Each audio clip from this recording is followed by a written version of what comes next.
Comes the arrival of Elche today, but perhaps to a greater degree they'll welcome the arrival of the month of November, and with it a chance to turn a new page. It takes something special this season for Barcelona to not only make up that gap, but just to even challenge. Question that the squad has been tested with the injuries, and obviously we know they will be very important for them to get on this all-important run that they need to have. Well, so some key players who will, I'm sure, at some stage feature today. It'll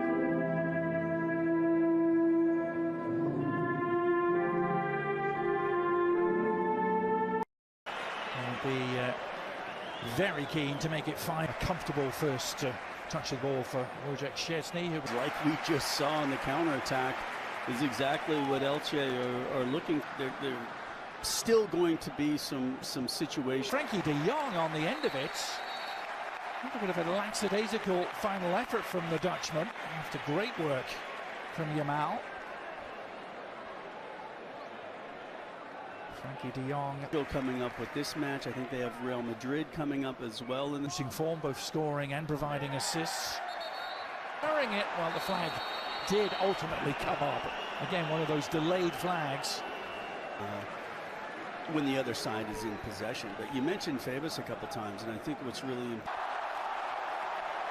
So much noise off the pitch recently for Lamine Yamal. Doing what he does best, cutting back onto the left foot and finishing with deadly efficiency. Just what he needed, just what Barcelona needed. Close that gap. He doesn't turn 19 until July. Up for Ferran Torres. Easy as you like for Barcelona. Two defensive miscues, and they have been ruthlessly exploited.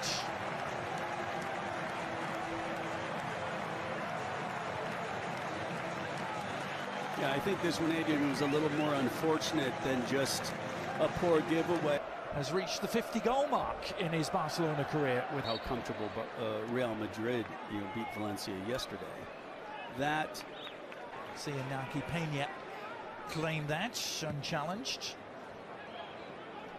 Peeled away, hadn't he, to the right.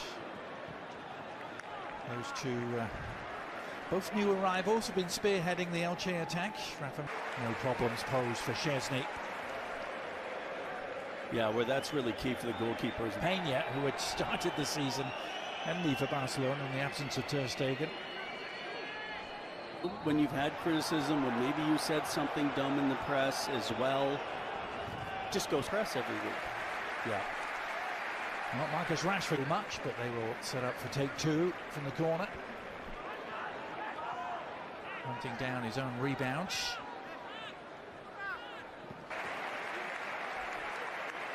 The last minute, he was always a little off balance.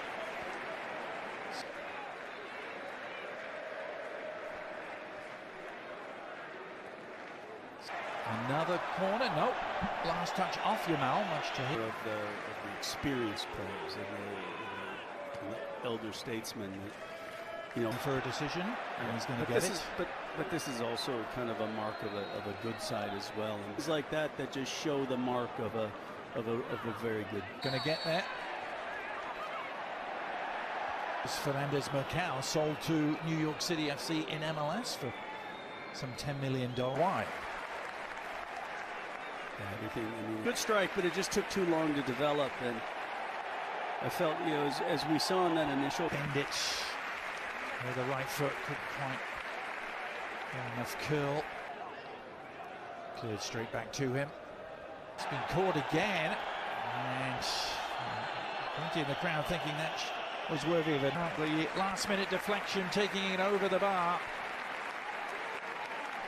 Again, Casado's shot is blocked, and then Yamal's and the teammate Iñaki Peña down to deny him.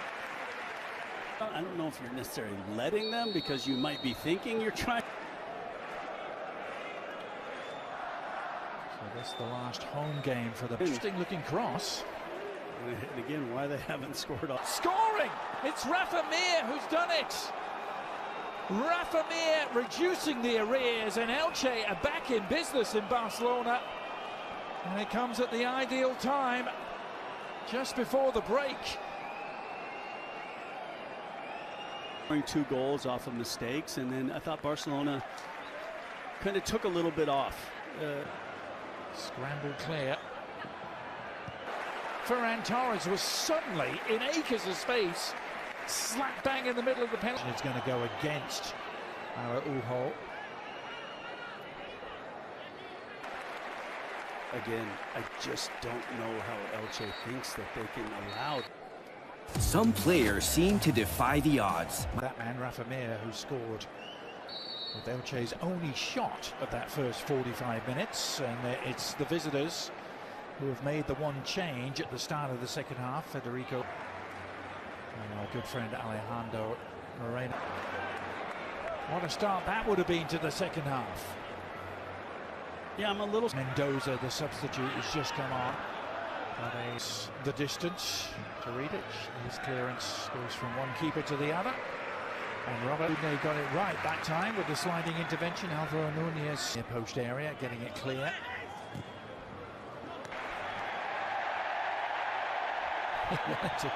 wanted to get it dispatched quick. Higas doing enough to stop him. Defensive presence as well, and that was enough to put offside.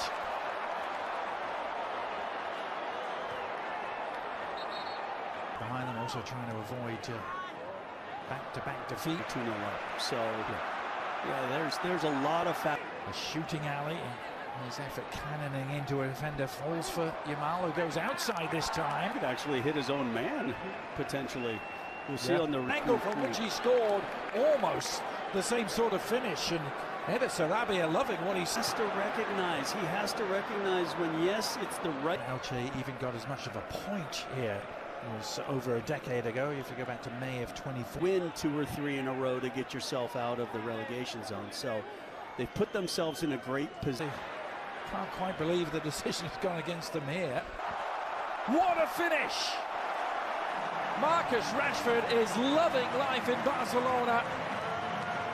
And he has the goals to show for it. And he re-establishes the 2-goal advantage that Barcelona have been craving. There, Casey, one little ball over the top, and what a pass from Firmino. To put them in that kind of space, one-on-one against the likes of the inform from Koundé, it allowed the recovery. And even if Rashford...